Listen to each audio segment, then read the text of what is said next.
time.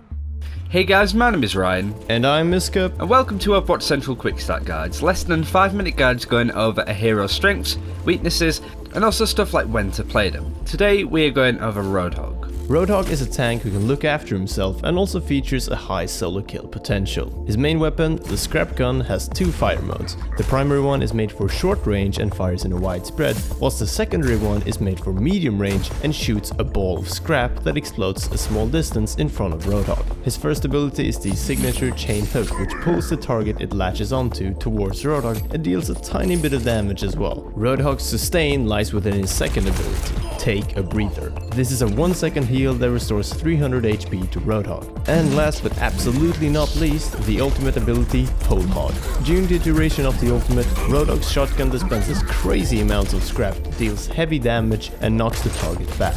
The ultimate lasts for 6 seconds and Roadhog also moves slower during it.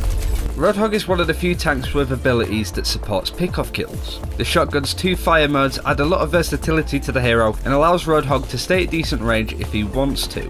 His huge damage output along with his hook makes it easy to take out almost any non-tank hero with ease. He can look after himself as a result of his self-heal, meaning that he doesn't need to shy away from any fights and can recover from solo kills and throw himself back into the action almost immediately. This makes him a very intimidating hero to come up against, and it also makes Roadhog very difficult to move off of objectives. His ult can point clear very well, but also deal a hell of a lot of damage if you can manage to pin him up against a wall with it.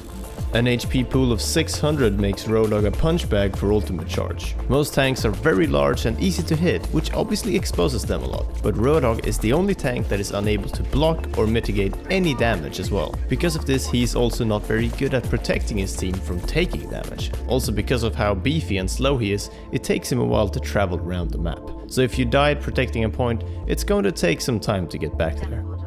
Most of the countering that Roadhog does is in connection with his hook. Reinhardt is very exposed to the chain hook. He also cannot put his shield up, which allows Roadhog and his allies to contribute a lot of damage easily. Farah can be hooked out of the sky as well, and is even faster to kill than Reinhardt is. Generally you should be aiming to hook any hero that doesn't really have an escape plan or damage mitigation. You do a lot of damage on close range, and you should allow yourself to be as ballsy as you can when it comes to pickoffs. The number one hero that can easily avoid getting picked off by Roadhog is Reaper. If Reaper is hooked, he'll just wraith form away from you. He can also land all his shotgun pellets on Roadhog due to his size, which maximizes his damage output on short range.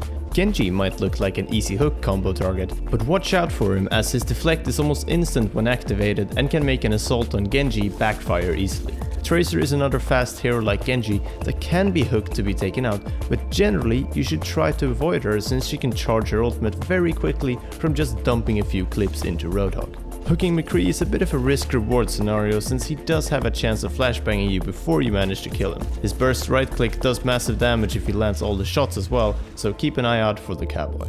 So when should you play as Roadhog? Well, Roadhog's lack of movement is a big issue of course, but playing him on defense and just sitting on a choke or objective is a great way to play, especially if you are new to the game. He can pick off important heroes like Lucia or Mercy on attack, so it can really stagger and cripple the enemy team's pushes. He can be played effectively on attacking payloads as well. As we mentioned earlier, he can be a pain to move off of the objective, so just sitting him on the payload is a good way to go about it.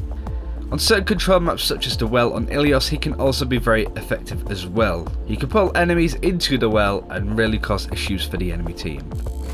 To kick off the tips and tricks section, I want to mention Roadhog's combo. It is the very basis of Roadhog's playstyle and you should work towards mastering it. Hook, primary fire and melee should kill any hero with 200 HP or less if done correctly. If you're moving up on the enemy from behind or feel like you have enough time for a shotgun alt fire shot as well, then you can begin the combo with that. Your hook is your saving grace ability. Not only can you very easily pick off some heroes, but it can also cancel a lot of enemy ultimates. If you spot an enemy with a very strong ultimate such as a Reaper, McCree or Farah, make sure to use your hook conservatively because a Reaper might jump down with his ult or a McCree might try to deadeye from up high. If you have that hook ready, you can grab them, interrupt the ultimate and finish them off quickly. For our final tip, I want to mention the ultimate. Whilst it does deal a lot of damage, the main strength of it is the knockback. A coordinated attack and ultimate stacking from the enemy team can be countered by disorganizing them by pushing them away from each other and the objective. Sometimes it's best to disrupt the enemy team and let your allies pick them off. And that's it for this time. Thank you very much for watching. Be sure to subscribe for more Overwatch content. We've hit the halfway mark with the guides. We are getting so much closer to launch. Take care, and until next time, we'll see you then.